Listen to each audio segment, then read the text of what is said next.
What the fuck happenings from this point of view in Mendham? Yeah, that's right. So quite a week, lots of junk. Um, from you just can't get more serious to the drama frivolous kind of range. So which one to tackle first? Well, I guess the frivolous, the less important kind of nonsense. So, Fake Sagan, Paul's Ego, Brett Keane, The Amazing Atheist. These, I guess, are the players primarily. And really kind of bizarre. So I guess the most, could argue that Fake Sagan being crazy was the craziest part. But it turns out it's Paul's ego who's the surprise. Insanely kind of overreacting to some sort of, I don't know, infringement he felt upon him that Brett Keane would dare to put an image of him on a t-shirt with a caption that wasn't all that bad, nor was the image. And yet, Paul kind of way overreacted and started talking about Brett's fat-faced wife, which right there, you're just saying Paul's ego isn't smart enough to figure out that there's a lot of fat facing going on in his life.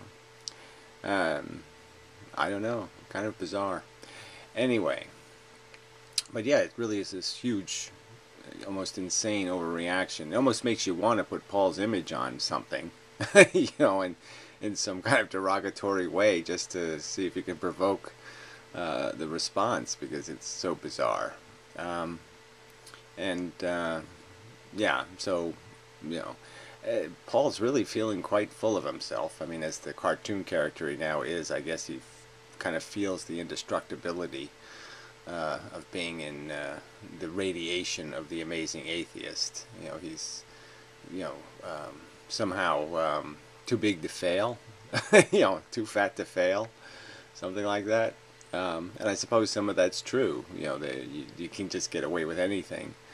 Kind of like Google and this whole DMCA thing and the law and all that stuff has come up. So it is kind of interesting because the people who have the money now, it's the evildoers end up being the ones that end up with the money, which is unfortunate. Because it really would be if somebody actually has this, they have this whole defense fund, 15,000. Well, it's over that, probably $20,000 by now, which is big money. And you could do something with that. Now they're obviously not going to spend it on the lawsuits, so it's just the hopes and ambitions of their contributors will not be realized, as is always the case.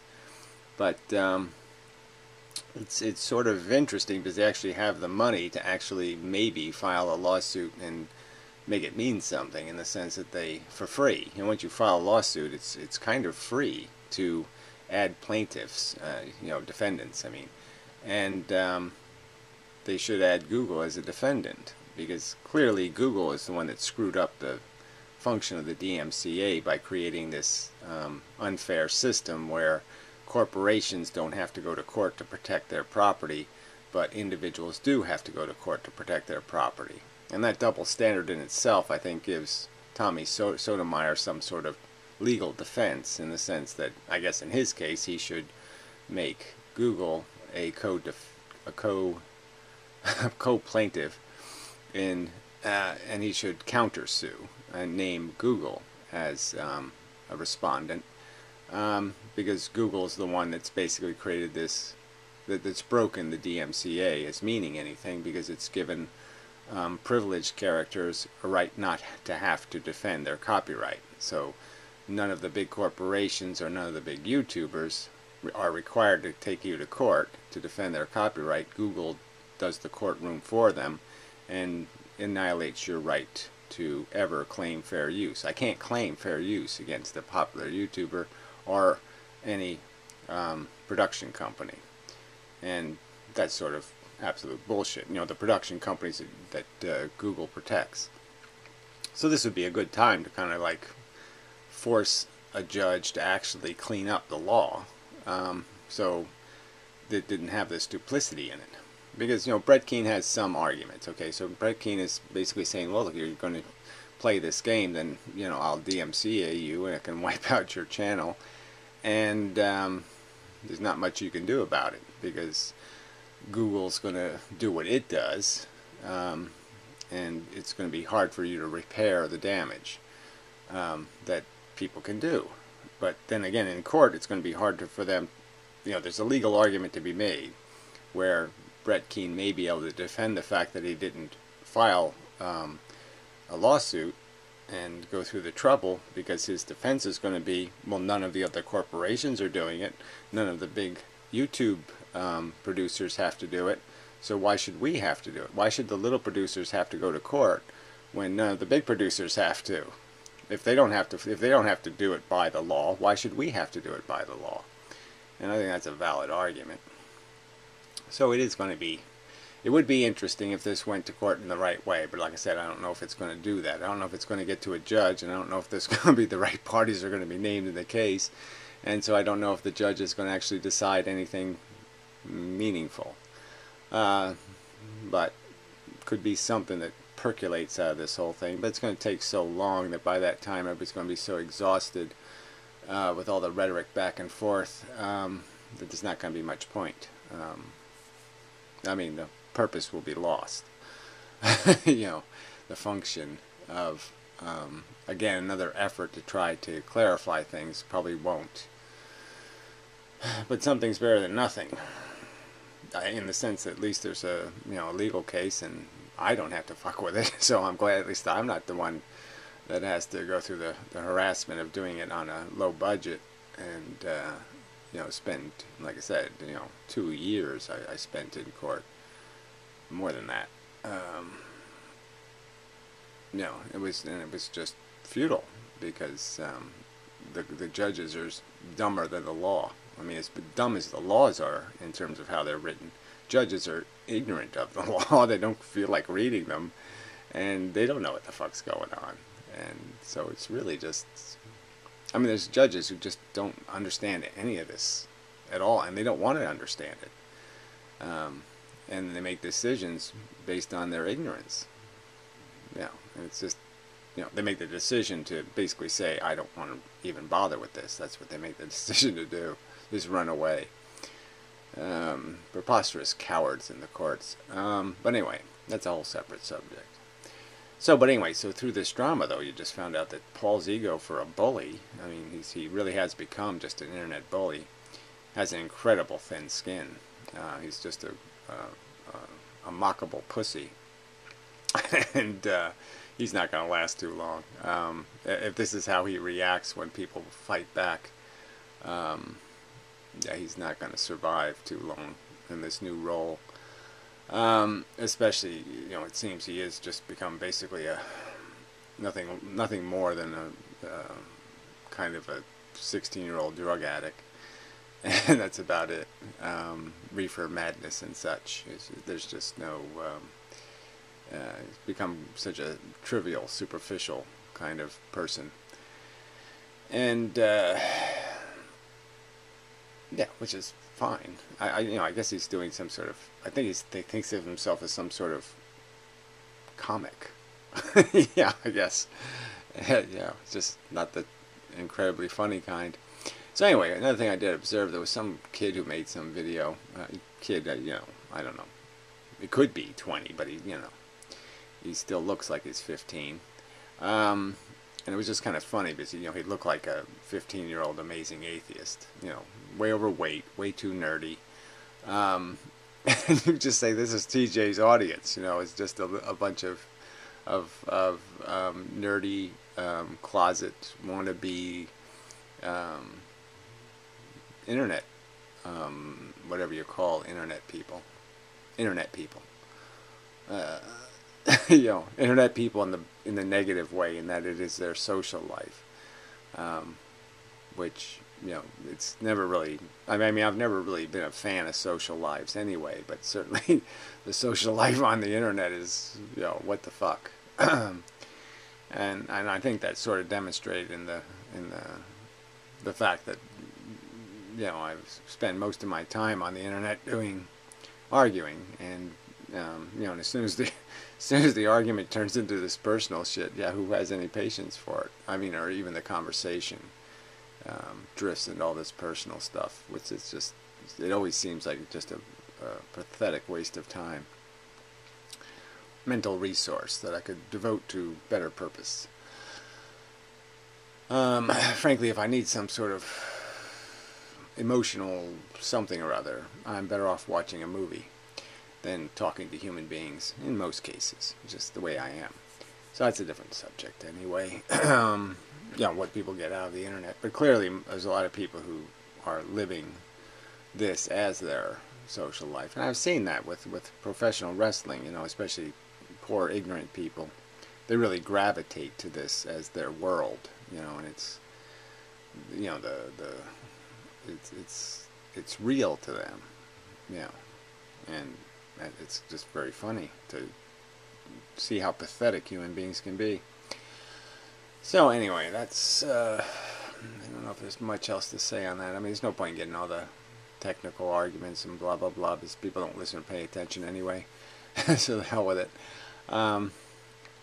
So yeah, I've kind of, Paul's ego wasn't the human being I thought he was, clearly. And, it's, I'm sure he's, he's quite unimpressed or disinterested in my disappointment. Could even call it that. And Fake Sagan, is just likewise is such a hypocrite in terms of his sensibilities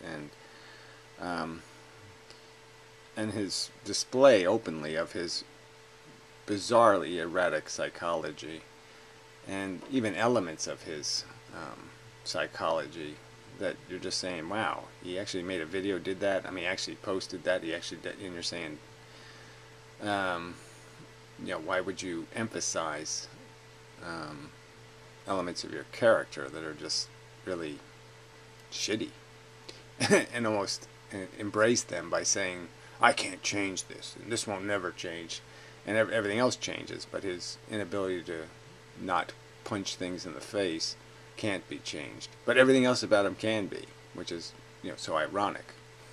He can go from atheist to Christian, but, he can make dramatic changes, but can't change that. And, that's kind of funny, as a circumstance. But then, they're just doing videos about, had this, whatever, he's an extra, on movies. And he talks like he worked with, I worked with De Niro and Stallone, and, like he, it's just kind of, it's like somebody who's picking up garbage on a construction site, talking about how he builds houses. It's just, it's kind of silly. Kind of mockably silly. But it's just as a display of, his, I gotta have something, ego points, that these guys are just clinging to. Accomplishment points, even, you want to call them that. Something like that. Defend your life kind of thing. Anyway, so, I did make video, some more commentary on the whole Jesus freak thing, and I am surprised about how few people will acknowledge, that it's just fundamentally wrong for people to solicit money on the internet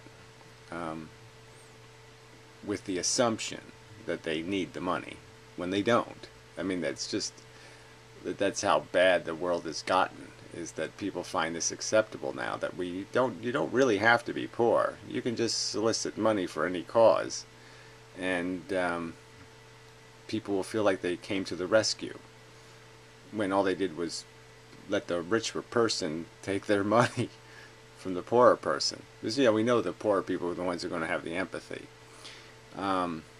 Because they felt the pressure. They know what it's like, to have something happen and you can't take care of it, and it's just beyond your means.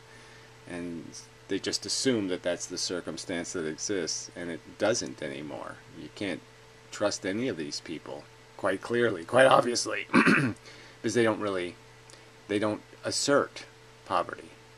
They don't feel any obligation to have to even do that. they just assert, oh, there's a cause. Look here. Look, my cat is hungry. Look at it. Here's a picture of him outside my house hungry. Now, the fact that I got 654 cans of cat food in the house and I have no problem feeding the cat will be fed right after I take the photo. He's going to get fed. But yeah, I should go solicit money, you know, and not just plainly state what I intend to do, which is have you people pay to feed my cat. You know, I don't own a cat. I just feed a homeless cat. So I would actually, again, have a good cause because it's not my cat, you know. So it's just kind of funny that I can't even make an analogy to some aspect of my real life that parallels this, because there's no circumstances in which I'm so flush, you know, that I could contrive this fake need. Except for hammers. Okay, so if I made a whatever it is, plea for help account somewhere, and stated how, gee, I'm just so desperate to have a hammer, you know, because I have 30 hammers, so I obviously don't need a hammer. You know, and solicited money for hammers, you know, then I could be a fraud like the Amazing Atheist and these other people. I mean, this is a little bit offensive with this whole thing, because yeah, there's no accountability, right? They raise money for a legal defense fund, and there's no obligation for them to ever demonstrate that they actually spent the money for that purpose. And so it's like every other fundraising campaign, and the fact that this has already happened many times, and the contributors are perfectly satisfied that there's no, not even a suggestion, not even a reasonable inference that the money will actually go to the cause. You know, and yet they respond. It's, you know, and you're just saying, how is the world? How did it get turned into this? But you know, like I said, just kind of bizarre. It was almost like the guy who gave the most to Jesus Freak, like $3,000. He said something about the American healthcare system, and there was no explanation in the explanation of the problem, explaining how the healthcare system in America failed Jesus Freak's daughter. What may actually be the truth is that they chose not to have health insurance. You know, that they actually paid the penalty not to have coverage, and so they weren't even trying to participate in American society or in the social infrastructure. So it's kind of ironic that he is providing the money as if the American healthcare system was the criminal here. And there's absolutely no evidence anywhere that the American healthcare system was the thing that said, we're not going to provide you this coverage. None whatsoever. So again, it's just all this deception. All these people are just so deceptive and so dishonest. And, well, and then speaking of that, you get into these philosophical conversations, and again, they're just so insanely dishonest. I mean, where you can't get people to concede the simple fact that there's a value difference.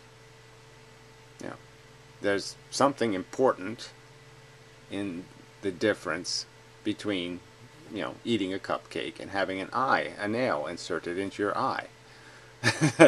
That what makes those two events different, and the biggest thing that's different about them isn't that the cupcake is got chocolate in it and your eye doesn't have any chocolate in it. That's not like the big difference. The big difference is one is comforting and pleasant, and one is horribly uncomforting, unpleasant, and damaging. And, you know, the cupcake could also be called damaging. You know, it's junk food. But obviously not any of the same proportions. And what is the proportion of? The proportion is obvious value.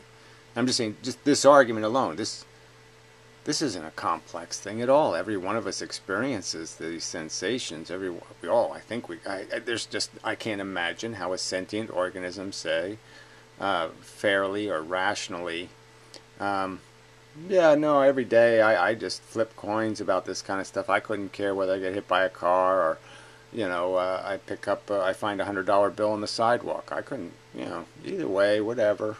It's all the same. I don't see any real value difference.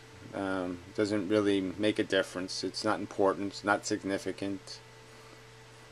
You know, unlucky, lucky. No. Who cares? Nobody lives that. Um, it's a 99.999% thing. The only time you don't care is when you're drunk or something. I mean, this is just the denial that is in these arguments, and you're just what the hell is this shit? It's insane. So anyway, I want to argue. I won't do it in this video because I've already been making these arguments, but I have stated in the past, I'm just stunned because of all the problems in terms of arguing stuff. I mean, having to argue people out of their religion, and you know, um, trying to advance their understanding of biology, and understanding their own psychology and how their psychology is gaming them and all of that kind of crap. I thought that is something you're expected to do. But I never thought I would have to explain to people that they are conscious and that their welfare is important. I just, that just surprises the fuck out of me. Amazes me that there are individuals that you have to argue with, and that there's apparently enough people supporting those individuals. I mean, Anaconda videos are fairly well rated, and just how is that possible? How can people keep endorsing this just total denial of the obligations of logic, and to be consistent and not contradict yourself and all? I mean, these are fundamental things to having any kind of hope at all for any kind of humans having any dignity. I mean, you can't, as soon as you start saying, it's okay to just blatantly contradict yourself, I mean, you just shoved your head up your ass so deep. I mean, it's, you're never going to recover. That image is, you're done. I mean, you're so stupid.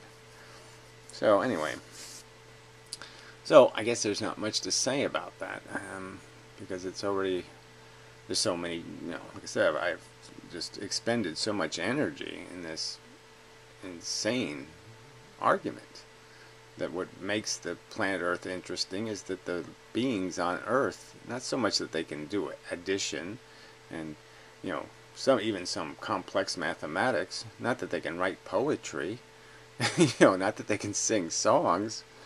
I mean, what makes it mean something is the fact that they're feeling, that they're having experiences, and they can be harmed. If I take away the ability to harm the things on planet Earth, the life forms on planet Earth, and I take away your ability to turn the thumb screws, so to speak, it becomes so irrelevant. I mean, it just becomes a squeaky Chinese speaker or something. It's just like, yeah, who cares? Turn it off. It's just nothing. It's garbage. There's nothing to see here. There's nothing of real depth or dignity. The only thing that gives this thing any meaning is the fact that there is the agony and the ecstasy. That's it. The fact that we can realize a perception of beauty and a perception of tragedy. Whew. Anyway. So, what else? I don't think there's, there was some new guy, old fan, gave me a link, this guy called Cliff Tango, so I guess I'll leave a link below to one of his videos, and you can check out his channel and whatnot. I assume he doesn't like me, I'm just assuming. I used to think he would have left a comment on a video somewhere, or done something if he didn't dislike my style or something. So yes, he's very different style-wise. It's they're little short monologues, just explaining the kind of arguments I've made about you don't get your child's consent to create them, that there's all kinds of danger, in the living process. So just little kind of empathetic narratives, sort of on that theme of the tragedy of this, the arrogance of the birthers. So I haven't seen anything that would indicate he's that this goes as deep as the entire planet Earth and the life forms on it and all that kind of stuff. So I don't think he's ethicist. But I'm not sure. I didn't watch all of his videos. And so maybe there's a bigger theme in there somewhere. But anyway, pleasant enough guy. I like him. Like his style. So there's something good. You know, we do have to find suitable replacements for the inmendham. You know, it is kind of disgusting that you kind of have to do that in life. You know, you have to find somebody to fill your job. You know, you have to know that there's somebody somebody ready to do it. It's the only responsible way to act, right? Is to make sure that if you think you're doing something that's sort of necessary, that there's somebody to do it. You know, if you drop dead tomorrow. So you have to start thinking that way. You know, especially as you get older. It gets a little real. I guess the other character to talk about is Piero. You know, completely separate from the silly drama is me and Piero's inability to communicate. And like I said, this has been off and on for the entire time I've known Piero, and you know, there's just no. You know, he's entitled to have a whatever you want to call this, a belligerence in fighting for his idealism. But I'm also entitled to be pragmatic and understand that these idealists, it's just like having the Democratic Party being, in my opinion, being ruined by inclusion of bad elements. So just as I find it obnoxious that Democrats would placate the capitalists, you know, I find it obnoxious that they would placate the silly, you know, spenders, you know, the ones who think everything should be free and everything should be socialized. So,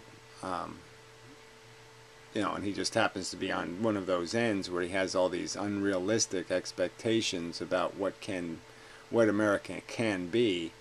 And again, he keeps advocating for them long before we're even close to a point where you say that it's time to put your line in the water, so to speak. I mean, it's just go back to the cart before the horse thing. He doesn't even have a plan to buy a horse. I mean, there's no horse in sight. There's just this cart, and he just keeps talking about all the places it's going to go. And he hasn't done anything to deal with the practical fact that you're going to have a horse to get it there. And so again, I see this as really corrosive to the future of progressive philosophy if it's just going to be full of these empty promises. It's kind of like that, whatever you call that documentary that got pretty famous, the resource economy guy.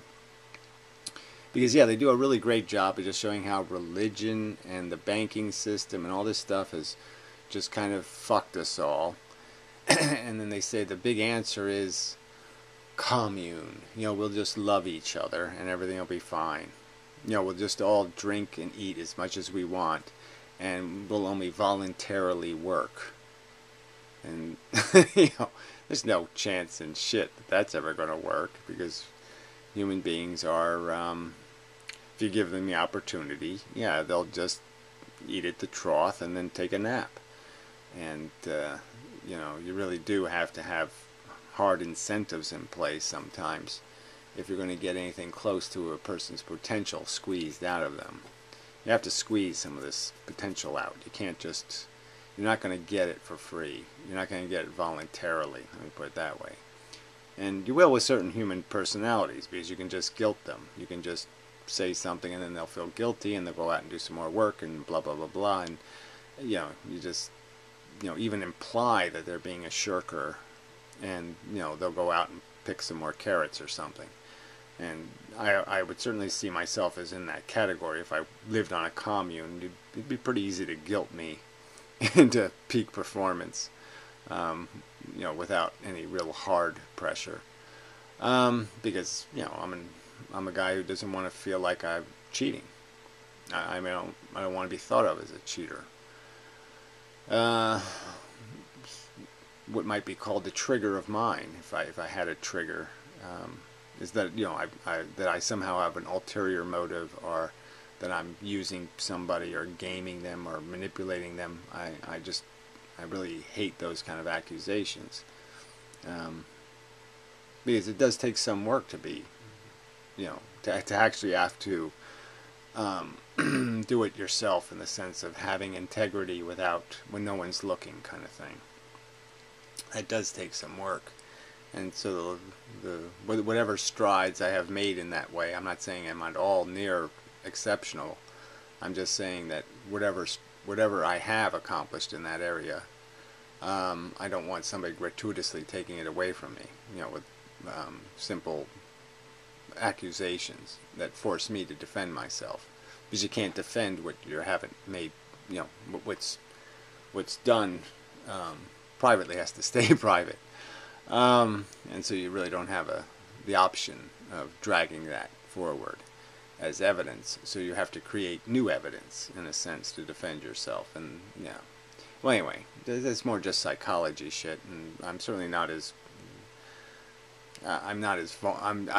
my trigger is really rusty, and you know, it's got that like weird oily crud, like dried oil, and so it's kind of gunky and slow. So you know, it takes some work to pull my triggers now. You know, especially after 10 years on YouTube, I'm just not as, I mean, I'm talking about the personal stuff. I'm certainly triggerable, you know, to the Nazis. You know, as soon as somebody starts doing their, you know, Heil meat eating, you know, Heil torture. As soon as they start doing that shit, yes, I'm going to be triggered, and I'll react in defense of this obscene, glib brutality. But I don't really react to as much to the personal shit anymore. And such. So anyway, I think that's probably enough. Snake Plisskenus, who, you know, yeah, I feel sorry for him, but I mean, a part of me just says, well, no, I mean, he had this reckless, glib attitude about life, and playing it kind of loose and sloppy. So in a sense, you know, you can't argue that he hasn't gotten anything but what he deserves, right? I mean, it's, you know, I don't know what this is, kind of playing with fire kind of argument, or whatever you want to do. I mean, it's just, you know, sloppy, and the lack of care and logic even applied to running his life was clear, and so the fact that it turned to shit is, you know, well, that was sort of really easy writing to see on the wall. And he's, you know, again, the argument is he's a little too smart to pretend he didn't see it. So I don't know what to say, you know. It's, but yeah, you know, you feel bad because he is well underemployed, and you know, that grind can just, you know, grind the life out of you. So I don't want him to get, you know, he seems a durable character, so you know, his glibness will probably do him well for a while, but I think it can also drive him back to the bottle or the Adderall or whatever, you know, and that will do him no good. So yeah, I'm just pointing out that I'm, you know, that's a cause that needed the Jesus freak contributions. That's where the money really should have gone, is to some character like that, who, in spite of his past failures, I believe has potential, you know, to rise above his, well, see, I think he has the potential, but it's, I mean, I don't really have much evidence that he has the potential. I mean, you only think so because you think that people who are generally articulate and knowledgeable would be able to get the easy stuff, you know, the kind of obvious stuff. And, you know, he is one of these, you know, semi-nihilists, slobs, and you're just saying, I just don't know how this, I don't know how your brain can have these two conflicting things, like information good, but don't use it. You know, it doesn't make any sense. Yeah, so that's probably enough. I think that's all. It's incredibly relevant, or even somewhat relevant, or whatever. So yeah, I have all my projects, and I haven't gotten back to my physics, which I really want to do, and just a lot of stuff in my real world life, and yeah, bullshit to have to deal with, and so, yeah, so, um, yeah, I'm working on it. That's it. Yeah, I'm working on it. So we'll see where things go. And yeah, and this week really went quick. So I'm surprised we're already here again at the end of the week. Got to do another one. And so I'll continue to do that. And such. And so forth and whatnot. Yeah. Until next time. And such.